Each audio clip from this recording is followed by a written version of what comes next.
I did not know. Will God accept this? When a man says I do not know, they usually are saying they have no evidence to guide them to a solution of the issue or answer.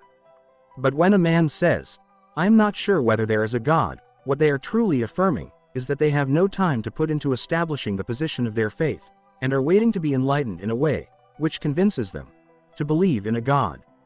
The problem with this approach is, they fail to acknowledge the core principle of God and man, which is that he will never force any man to believe in him. He will not coerce or deceive into this, because he is God, not just any God, but the Almighty God, who wants his creation back, through love, stemming from the free will he has placed upon us all. The Lord will judge fairly, that is, he will judge each according to their knowledge and position in life, not their status or religion, but their individual actions, and their heart throughout their life, because it is the heart that determines our decisions. God will judge the ignorant to an extent, but if a man knows something, or has an inkling about something, but then decided to cast that little knowledge to the back of their minds, without considering the implications of not considering what it is about, that kind of ignorance becomes an intentional dismissing of a hanging truth or fact.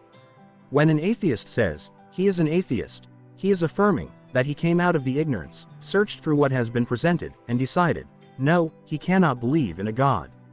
For many different reasons, this may be affirmed.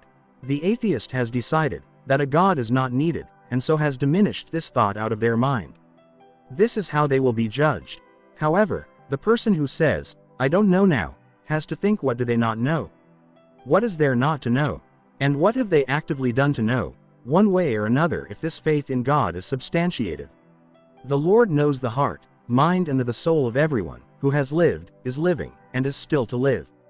If we plan to say to God, I did not know, then we are comparing our knowledge to those in areas where Christianity is prohibited.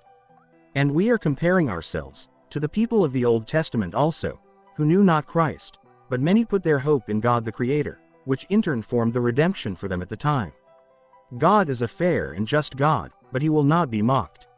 If man decides to hold on to this idea of, I don't know, then of course, all they can hold on to is the hope that their lack of knowledge truly lacks enough for God to withhold the judgment of permanent separation between him and them. This is a risky hope, one which we do not have to face. God has left so much evidence of his existence.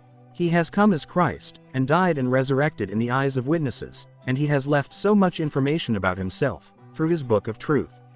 Yet still, it is not enough to some. He will not force, and he will not show up every month, to die and resurrect, for hearts to turn to him, over and over again. We will know how well we did in this life, in searching for the truth, when we face our Creator. He will decide, not me, not you, or society,